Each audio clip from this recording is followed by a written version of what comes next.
नमस्कार. आज एक वेगळाच विषय आहे. म्हणजे आपले आजोबा बघितले तर ते साधारण 100 वर्ष जगत होते. त्याचं कारण मूळ काय होतं, तर ते खाद्य संस्कृती ते पाळत होते आणि बरेचसे खाद्यान्नांचे काही नियम होते ते पण पाळत होते.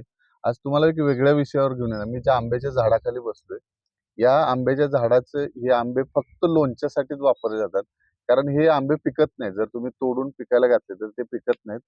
हे ह्या लोणच्याची भरणी आहे आणि ह्याच्यामध्ये ते लोणचं घातलं जातं.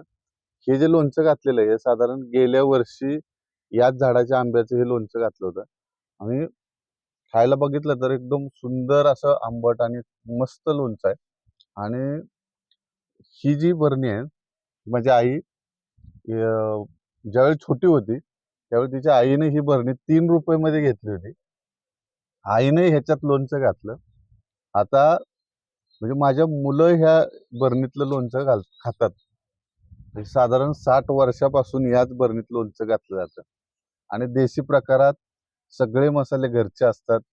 अगदी मोहरीपासून ते तुमचं जिऱ्यापासून बाकीचा जे मसाला लागतो तो घरचाच असतो आणि आवर्जून काही लोकं हे लोणचं मागवून खातात आणि आम्ही हेच लोणचं खातो.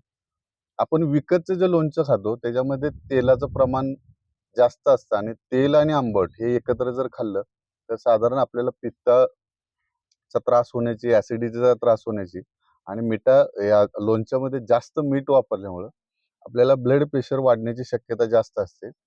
तर आपण माझ्या आईकडून विचारू, ही किती वर्ष तू काय मसाले वापरते किंवा कसं लोणचं हे करते? ह्याला आम्ही आंबे फोडायचे.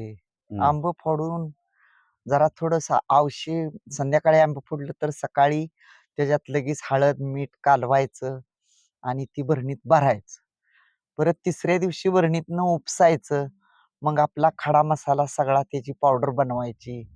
ती पावडर, मोहरी डाळ आणि मिरची पावडर हे सगळं मिक्स करायचं आणि नंतर परत भरून ठेवायचं.